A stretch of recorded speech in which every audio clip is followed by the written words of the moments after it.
Saudaraku, banyak sekali pertanyaan tentang kerajaan Mataram.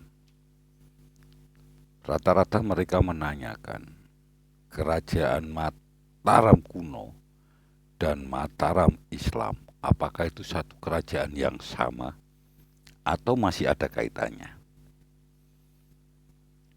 Kali ini kita akan berbicara dulu tentang kerajaan Mataram kuno. Kerajaan Mataram kuno, keberadaannya ini dapat diketahui dari beberapa prasasti dan juga peninggalan-peninggalan yang ada. Di antaranya adalah prasasti Canggal, prasasti Balitung, prasasti Klurak, prasasti Kalasan. Kerajaan Mataram kuno ini berdiri pada abad ke-8 dan merupakan sebuah kerajaan yang letaknya ini dikelilingi pegunungan, dan di dalam kerajaan tersebut atau di tengah-tengah kerajaan tersebut mengalir sungai-sungai yang besar. Di antaranya ada Sungai Bogowonto, ada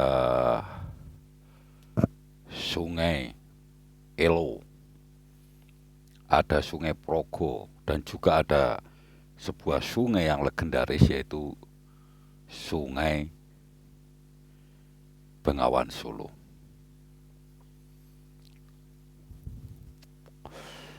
Di Mataram juga ada sebuah kerajaan, sebuah gunung.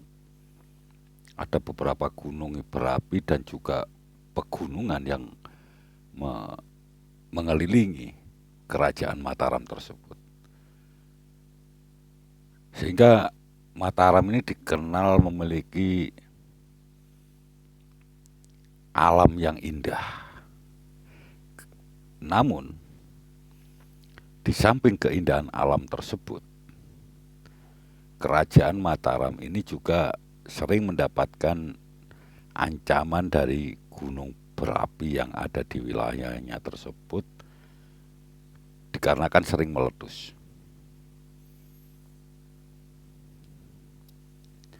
Kerajaan Mataram ini menurut beberapa literatur sejarah berada di daerah Medang. Kalau saat ini mungkin di sekitar Prambanan yang masuk di dalam wilayah Kabupaten Klaten, Jawa Tengah.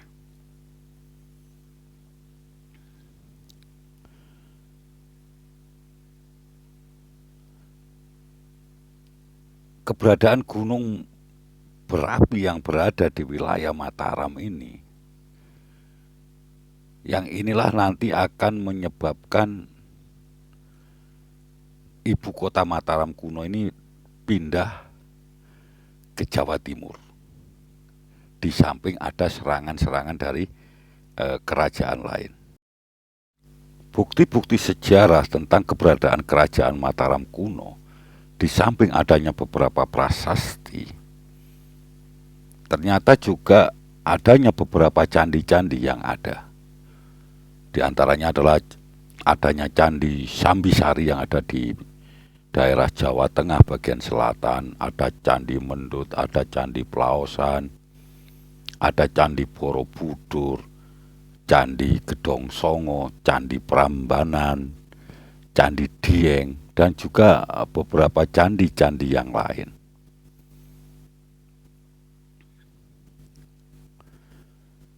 Di dalam beberapa literatur sejarah, kita mengenal dinasti kerajaan Mataram kuno ini. Disebutkan bahwasanya kerajaan Mataram kuno pada awalnya diperintah oleh seorang raja yang bernama Raja Sana.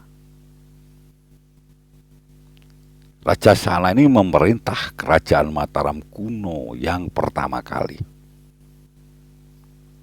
Kemudian Raja Sana ini digantikan oleh keponakannya yaitu Raja Sanjaya. Raja Sanjaya ini terkenal sebagai seorang raja yang sangat bijaksana, sehingga pada saat itu sangat dicintai oleh rakyatnya. Setelah Raja Sanjaya turun tahta, kerajaan Mataram ini diperintah oleh seorang yang bernama Panangkaran. Panangkaran sendiri memiliki gelar, yaitu Sailendra Sri Maharaja Dia Pancapana Rakai Panangkaran. Setelah Panangkaran ini mangkat atau wafat, kerajaan Mataram kuno ini mulai terpecah menjadi dua,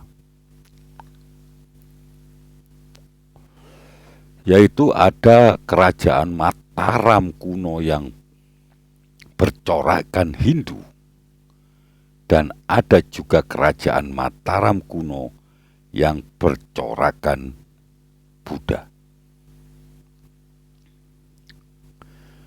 Pembagian wilayahnya, kerajaan Mataram kuno yang bercorak Buddha ini meliputi Jawa Tengah bagian selatan, di mana kerajaan ini diperintah oleh dinasti Sailendra. Sementara kerajaan Mataram kuno yang bercorak Hindu, wilayahnya ini Jawa Tengah bagian utara dan diperintah oleh dinasti Sanjaya. Siapa-siapa saja raja-raja dinasti Sailendra ataupun dinasti Sanjaya yang sempat berkuasa, nanti akan kita bahas di silsilah Raja Mataram kuno.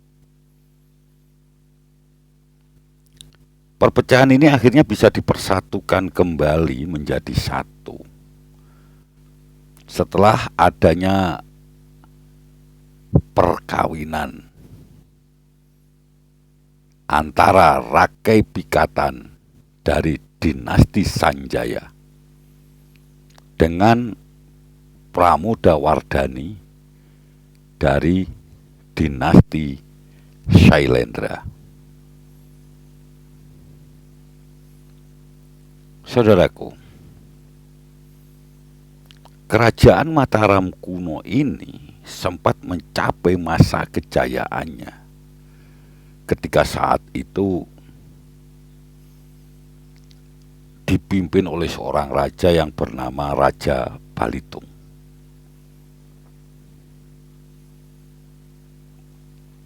Di masa kerajaan Raja Balitung ini, atau di masa pemerintahan Raja Balitung ini, banyak sekali dibangun prasasti-prasasti dan candi-candi yang menggambarkan sebagai bentuk kejayaan kerajaan Mataram kuno pada saat itu.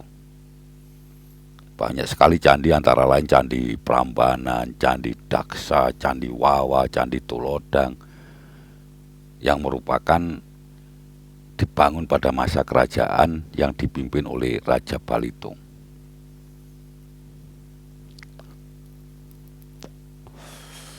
Adapun prasasti-prasasti peninggalan kerajaan Mataram kuno, antara lain ada prasasti Balitung atau disebut dengan prasasti Kedu. Ini bertarikh atau tahun 907 Masehi. Ada prasasti Canggal bertarikh 732 Masehi. Ada prasasti Kelura yang bertahun 782 Masehi. Prasasti Kalasan tahun 776 Masehi. Ada juga prasasti Karangtengah tahun 824 Masehi, dan ada juga prasasti Sojo Merto Batang.